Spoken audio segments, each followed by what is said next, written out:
मेरे इतने एक्सपेंसेस नहीं है जितना ईश्वर ने मुझे दे दिया है। तो मुझे लगता है कि ईश्वर ने हो सकता है कि कई लोगों की किस्मत एक साथ जोड़ करके मेरे साथ कर दिया हूँ कि ज़िंदगी ऐसी बना कि जिंदा रहे दिल साथ तू, ज़िंदगी ऐसी बना कि जिंदा रहे दिल साथ तू, और तू ना रहे दुनिया में तो दुनिया को आया तू। आज के डेट में हमारे हिंदुस्तान की जो पॉलिटिक्स वो बहुत गंदी है, क्योंकि इसमें जात की बात आती है, आज के डेट में हिंदू और मुसलमान की बात आ जाती है, आज के डेट में यहाँ की चिकित्सा सबसे महंगी है, आज के डेट में हिंदुस्तान की शिक्षा सबसे महंगी है। तो हमें उसकी राजनीति करनी चाहिए, उसकी पॉलिटिक्स करनी चाहिए, ना कि जातिवाद की। स्पोर्ट्स को बढ़ावा दो यार भाई, शिक्षा को फ्री करो यार, चिकित्सा को फ्री करो यार, सुरक्षा को फ्री करो यार। यही मैं बोलूँगा किसी भी पार्टी। मैं दो लोगों को फॉलो करता हूँ, एक हमारे माननीय प्रधानमंत्री श्री आदरणीय नरेंद्र मोदी जी को, और दूसरा मैं अखिलेश यादव जी का फॉलोअर हूँ। उनकी बीजेपी या सपा में से कोई बोलता है कि आप गोरखपुर से लड़िए, तो किसका प्रपोजल आप एक्सेप्ट करेंगे?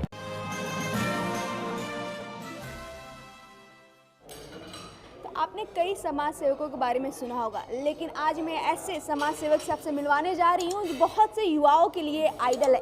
तो उससे पहले आप सबका स्वागत करते हैं UNN मीडिया पे, और मैं मिलवाती हूँ जो बहुत से युवाओं के लिए आइडल हैं, और ये जो हैं इनको देख के काफ़ी लोग इंस्पायर होते हैं, इनसा बनना चाहते हैं।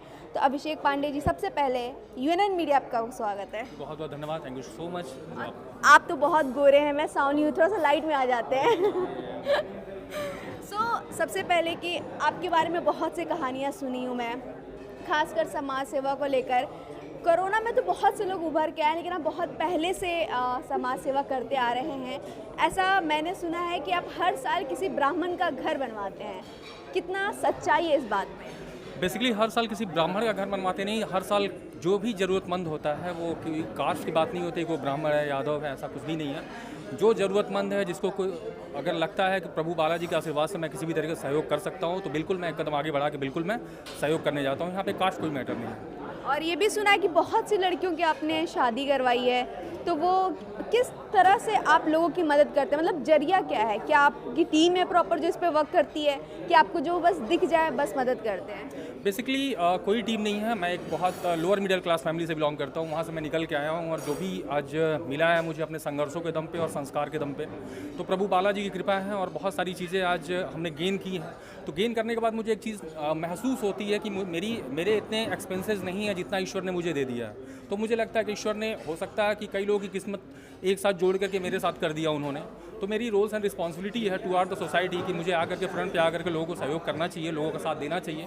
तो ऐसा कुछ भी नहीं है कि कोई पर्टिकुलर लोगों को मैं ऐसा सोचता हूँ। मैं जिस गांव से बिलोंग करता हूँ, आज के डेट में एक चीज़ मैंने अपने पूरे ग्राम सभा में बोल के रखी हुई है कि कभी भी किसी बेटी की शादी हो तो कृपया मेरा निवेदन है कि आप लोग फ्रीज मत कर दीजिएगा। हमेशा एक सोच रखिएगा कि फ्रीज अभिषेक पांडे की तरफ से, इसके अलावा एडिशनल जो भी रिक्वायरमेंट होगी वो वहाँ अभिषेक पांडे था, है और हमेशा रहेगा।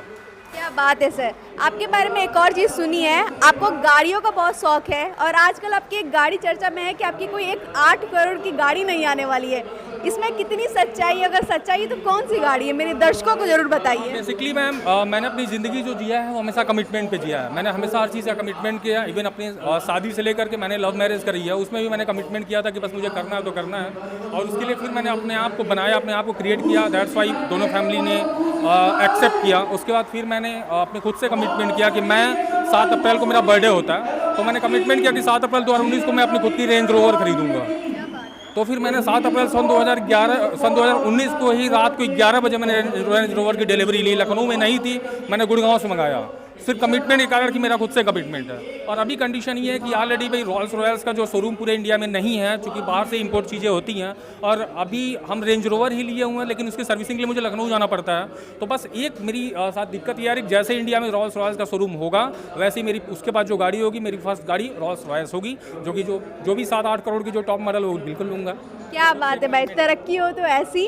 खैर, अब क्योंकि हम लोग गोरखपुर में हैं और यूपी चुनाव आने वाला है, और गोरखपुर में होकर राजनीति का जिक्र ना हो, ऐसा कभी हो सकता है? तो सर, सब कुछ है आपके पास, आप अच्छे खासे दिखते हैं, पैसे बेशुमार हैं, आप हमेशा लोगों की मदद करते रहते हैं, तो राजनीति में क्यों नहीं आते हैं? बेसिकली जानती हैं पॉलिटिक्स जो चीज़ होती है, पॉलिटिक्स में फिर जाने के बाद आज के डेट में हमारे हिंदुस्तान की जो पॉलिटिक्स वो बहुत गंदी है, क्योंकि इसमें जात की बात आती है, आज के डेट में हिंदू और मुसलमान की बात आ जाती है। लेकिन मैं कहता हूँ कि पॉलिटिक्स बिल्कुल करिए, लेकिन पॉलिटिक्स उसकी होनी चाहिए कि एजुकेशन हमारे यहाँ फ्री होना चाहिए, पॉलिटिक्स उसकी होनी चाहिए कि हमारे यहाँ जो स्वास्थ्य वो फ्री होना चाहिए, पॉलिटिक्स उसकी होनी चाहिए कि हमारे यहाँ सुरक्षा फ्री होनी चाहिए, पॉलिटिक्स उसकी होनी चाहिए कि हमारे यहाँ खेलों को बढ़ावा होना चाहिए, पॉलिटिक्स इसकी नहीं होनी चाहिए कि हमारा अक्षर चाहिए, पॉलिटिक्स इसकी नहीं होनी चाहिए कि हम इस बिरादरी बिरादरी से बिलोंग करते हैं तो हमें ये मिलना चाहिए। पॉलिटिक्स इसकी नहीं होनी चाहिए कि हमें सब कुछ फ्री में चाहिए। ये तो फिर आपको जो है एक तरह से कहीं ना कहीं जिस तरह एक जर्मनी के तनासात है हिटलर, वो उन्होंने क्या किया कि एक बार अपनी सभा में उन्होंने जो है एक मुर्गे को बुलाया, जो मुर्गा जो होता है उसको बुलाया, और उन्होंने क्या किया, उसके पंख तोड़ने शुरू कर दिए। जब पंख तोड़ने शुरू किए तो मुर्गा एकदम दर्द से करहा रहा था, उसको तकलीफ हो रही थी।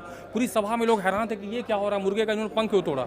उसका जब उन्होंने पूरे पंख तोड़ दिए तो अपने पैरों के नीचे उन्होंने चंद ऐसे जो है कुछ गेहूं के दाने डाल दिए। वो मुर्गा बेचारा तड़पड़ाता बिलखते फिर आके उनके पैरों में ऐसे लौट गया और वो गेहूं के दाने खाना शुरू कर दिया। तो हम आज की डेट में अपने हिंदुस्तान में क्या कर रहे हैं, लोगों को फ्री की आदत डाल रहे हैं। फ्री की आदत से चीज़ें नहीं होंगी, हिंदुस्तान इस तरह डेवलप नहीं करेगा। आज की डेट में हमने देखा कल टोक्यो ओलंपिक में हमारे पास सिर्फ एक स्वर्ण आया, वहीं बाकी कंट्रीज जो हैं वो बहुत सारे उनको स्वर्ण, बहुत सारे पदक उनको मिला है। लेकिन हम उम्मीद तो करते हैं कि हमें स्वर्ण मिलना चाहिए, हमें बहुत सारी चीज़ें मिल रही हैं, लेकिन हम कर क्या रहे हैं। आज हम उत्तर प्रदेश से बिलोंग करते हैं। अगर आज की बात किया तो क्रिकेट में उत्तर प्रदेश से सिर्फ एक खिलाड़ी खेल रहा है इस समय वर्तमान में, भुवनेश्वर कुमार। हॉकी की बात करें तो सिर्फ एक लड़की अपने उत्तर प्रदेश से बिलोंग कर रही है जो हॉकी में खेल रही है। क्यों? क्योंकि हम सपोर्ट ही नहीं कर रहे हैं, हम उनको हेल्प ही नहीं कर रहे हैं। आज के डेट में यहाँ की चिकित्सा सबसे महंगी है, आज के डेट में हिंदुस्तान की शिक्षा सबसे महंगी है। तो हमें उसकी राजनीति करनी चाहिए, उसकी पॉलिटिक्स करनी चाहिए, ना कि जातिवाद की। आपने बहुत से अच्छा टॉपिक उठाया। अगर मैं बात करूं स्पोर्ट्स की, सच में यूपी में कोई वैल्यू नहीं है स्पोर्ट्स की। और बात करें हेल्थ की तो सिर्फ दावे हैं, उसमें वर्क नहीं हो रहा है। आप किसी पर्टिकुलर पार्टी का समर्थन करते हैं, उनके सोच से आप प्रभावित हैं, कोई पर्टिकुलर पार्टी? देखिए, मैं किसी पर्टिकुलर पार्टी का समर्थन नहीं करता, लेकिन मैं ऑलरेडी कह सकती है कि मैं एक फॉलोअर हूँ। मैं फॉलो जरूर करता हूँ। मैं दो लोगों को फॉलो करता हूँ, एक हमारे माननीय प्रधानमंत्री श्री आदरणीय नरेंद्र मोदी जी को, और दूसरा मैं अखिलेश यादव जी का फॉलोअर हूँ। उनकी जो सोच है, बिल्कुल लिटरली मैं बोल रहा हूँ, because he has done so many things in the Lucknow. उन्होंने लखनऊ में सैमसंग लाया, उन्होंने लखनऊ में HCL को आगे बढ़ाया, उन्होंने लखनऊ में बहुत सारी चीज़ें की। उन्होंने, मैंने देखा है वहाँ पर उन्होंने स्टेडियम का निर्माण करवाया, इसलिए मैं उनका फॉलोअर हूँ। और नरेंद्र मोदी साहब ने तो हिंदुस्तान को पूरे विश्व के पटल पे एकदम चार चांद लगा दी, इसलिए मैं उनको फॉलोअर हूँ। क्या बात है, मतलब आप ऐसे हैं कि दो पार्टियों को अपना आइडल मानते हैं, उनके लीडर को बेसिकली आप आइडल मान रहे हैं। मेरा एक और सवाल है कि आप जो चीज़ों को लेकर लड़ रहे हैं या फिर जो आपकी सोच है, आप खुद की पार्टी क्यों नहीं बनाते हैं? देखिए, एक दिन वो बिल्कुल आएगा, क्योंकि आज के डेट में मैं युवाओं को यूनाइट करता हूँ। आज के डेट मेरी एक सोच होती है कि युवा, जो हमारा युवा वर्ग है ना, उस युवा वर्ग को एक सही अगर रास्ता नहीं मिलेगा उनको, तो फिर क्या होगा, हमारे देश का डेवलपमेंट नहीं होगा। आज के डेट में उनको हमें सही रास्ता देने की जरूरत है, उसके लिए हमें किसी राजनीतिक पार्टी की जरूरत नहीं है। आज के डेट में मैं एक चीज़ सोचता हूँ कि a day will come whenever बहुत सारे, जैसे मेरे एलन मस्क का आपने नाम सुना होगा। एलन मस्क जो है, मैं एक बिजनेसमैन हूँ, तो बिजनेस में मेरे जो आइडल हैं वो एलन मस्क हैं। एलन मस्क आज के दिन बिलियनियर हैं, वो 190-200 करोड़ बिलियंस के मालिक हैं। तो मेरी सोच है कि जिस दिन मैं इतने बिलियंस का, या फिर 100 बिलियंस या फिर 50 बिलियंस जो भी चीज़ें हो जाएंगी, तो फिर मैं एक युवाओं की हर जगह पूरी टीम क्रिएट करूँगा और उन युवाओं को व्यवसाय चीज़ों डाल करके उनको वहाँ पर रिप्रेजेंट कराऊंगा। और जब युवा फ्रंट पे आएगा, रोजगार की समस्या खत्म हो जाएगी, तो ऑटोमेटिक बाकी जो चीज़ें, बाकी जो प्रॉब्लम्स हैं वो ऑटोमेटिक धीरे धीरे दूर आएंगे। तो उसके लिए मुझे किसी पॉलिटिकल पार्टी बनाने की जरूरत नहीं है। उसके लिए मैं खुद अपने आप को ग्रोथ करूँगा, अपने साथ युवाओं को ग्रोथ करवाऊंगा, चाहे वो मेल हो चाहे फीमेल हो। और जब ग्रोथ होगा, बेरोजगारी जाएगी, तो ऑटोमेटिक चीज़ें डेवलपमेंट होगी। तो आई डोंट थिंक कि मुझे किसी पॉलिटिकल पार्टी बनाने की जरूरत है या फिर किसी को सपोर्ट करने की जरूरत है। बिल्कुल सही कहे, ज़रूरत नहीं है, लेकिन कभी कभी होता है ना कि अगर आपको कुछ करना है तो उस गली से थोड़ा होके तो गुजरना पड़ता है। देखिए, बिल्कुल आपने बिल्कुल सही मैम बोला, लेकिन मैं एक चीज़ बोलता हूँ कि आज के डेट में हमारे यहाँ का युवा किसके पीछे भागता है? वो गवर्नमेंट जॉब के पीछे भागता है। आज का हमारा युवा व्यवसाय के पीछे क्यों नहीं भागता है? आज का हमारा युवा अगर व्यवसाय के पीछे भागना शुरू कर दे तो गवर्नमेंट रिस्क है और सबको आराम की ज़िंदगी चाहिए। यही दिक्कत है, सबको आराम की ज़िंदगी चाहिए। और वही तो आज की पार्टियां चाह रही हैं, सबको आराम की ज़िंदगी दो, सबको फ्री में खाने की आदत डाल दो। तो फिर जब आदमी सपने ही नहीं देखेगा तो फिर आप कैसे किसी को दोष दे सकते हैं? आप क्या कर रहे हो, टू अपनी फैमिली आप क्या कर रहे हो? आज के डेट में हमारे नेशन के, आज हमारे प्रदेश की अगर मुखिया की जिम्मेदारी है पूरे प्रदेश की, तो आप भी अगर किसी फैमिली से बिलोंग करती हो या फिर मैं करते हो, तो आपकी क्या जिम्मेदारी नहीं है अपने परिवार के लिए? आपकी जिम्मेदारी नहीं है अपने गाँव के लिए? आपकी जिम्मेदारी नहीं है अपने शहर के लिए? आखिर आपने अपने गाँव का पानी पिया है, आपने अपने गाँव का पेड़ों का आपने फल खाया है, तो क्या आपकी जिम्मेदारी नहीं है अपने गाँव का डेवलपमेंट करने के लिए? आपकी रिस्पॉन्सिबिलिटी नहीं है कि आपके माँ बाप ने आपको पैदा किया तो उनको एक बहुत अच्छी लाइफ स्टाइल दें? तो ये रिस्पॉन्सिबिलिटी है। तो आई डोंट थिंक कि मुझे जब आदमी व्यवसाय करेगा तो उसे किसी पार्टी की जरूरत नहीं है, उसे किसी राजनीतिक पार्टी की जरूरत नहीं। अगर वो व्यवसाय कर रहा होगा, अपने दम पे किया, वो जीरो बना अपने दम पे, हीरो बना अपने दम पे। सिंपल सी बात है, अगर करना है तो अपने दम पे करिए, सरकार पे निर्भर ना होइए, ना आरक्षण पे, ना ही SC/ST का फायदा उठाइए। डिपेंडेंसी ऑलवेज डेंजरस, कभी भी निर्भरता बहुत खतरनाक होती है। सरकारें क्या आज इनकी है, कल उनकी है, सरकारें आती और जाती रहती हैं, लेकिन आपकी जो मेहनत होती है ना, आपकी जो खुद की सक्सेस होती है ना, वो सिर्फ आपकी होती है, आपकी खुद की होती है। आप जो चाहो जैसे चाहो वैसे कर सकते हो, और जब आप किसी पे डिपेंडेंट रहोगे तो फिर तो डिपेंडेंसी ऑलवेज डेंजरस, मैं यही जानता हूँ। क्या बात है सर, सच में आपकी बातें सुन के काफ़ी मोटिवेट हो रही हूँ। फिर भी मैं चाहूँगी कि 2027 में मैं आपको देखूँ एज अ नेता। खैर देखते हैं क्या होता है। ये आपकी ग्रेटनेस है ma'am, thank you so much for this विशेष। और नेता तो नहीं, बस इतना ज़रूर चाहना चाहूँगा कि मैं युवाओं को, हिंदुस्तान का जो युवा है ना, लिटरली मैं बोल रहा हूँ, I am just telling you, it's मैं सिर्फ अपने जबान से नहीं बोल रहा हूँ, इट्स माय हार्ट, कि जो हिंदुस्तान का जो युवा है ना, इसको इतना हाईली मोटिवेटेड कर दो ना, मेरी यही सोच, इतना हाईली मोटिवेट कर देना कि जैसे कोई बोले ना गवर्नमेंट की जॉब चाहिए और गवर्नमेंट जॉब अगर मुझे गवर्नमेंट से कोई मतलब ही नहीं है, I don't anything required from government. मुझे क्या करना, मुझे खुद अपनी सोसाइटी के लिए देना है, ना कि मुझे गवर्नमेंट से कुछ लेना है, ऐसा मुझे मोटिवेट करना है। तो 27 में आपकी अगर होप है तो बिल्कुल ईश्वर चाहेगा तो ठीक है, अदरवाइज जिस वे पे हूँ, जिस ट्रैक पे हूँ, मैं बहुत खुश हूँ। ऐसे अभी चुनाव आ ही रहा है, अगर बीजेपी या सपा में से कोई बोलता है कि आप गोरखपुर से लड़िए, तो किसका प्रपोजल आप एक्सेप्ट करेंगे? देखिए, प्रपोजल मैं किसी का एक्सेप्ट नहीं करूँगा, मैं प्रपोजल सिर्फ एक्सेप्ट करूँगा जनता का, मैं प्रपोजल एक्सेप्ट करूँगा युवाओं का। और मैं किसी पार्टी से, पहला मेरे डिमांड आज भी यही है, अगर कोई डिमांड है तो मैं ये डिमांड करता हूँ, भाई स्पोर्ट्स को बढ़ावा दो यार, भाई शिक्षा को फ्री करो यार, चिकित्सा को फ्री करो यार, सुरक्षा को फ्री करो यार, यही मैं बोलूँगा किसी भी पार्टी से। Thank you so much Abhishek ji, सच में बहुत अच्छा लगा आपसे बात करके।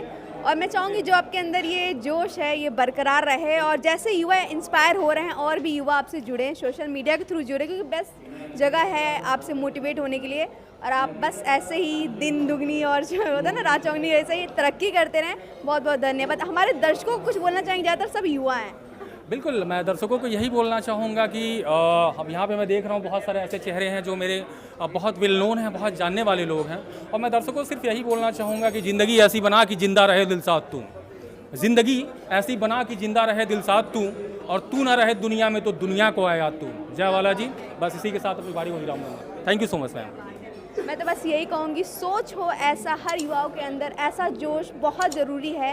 खैर ऐसे ही तमाम लोगों के इंटरव्यूज़ के लिए आपको क्या करना है, जुड़े रहिए हमारे साथ और देखते रहिए UNN। खुशबू सिंह, कैमरा पर्सन प्रशांत कुमार के साथ।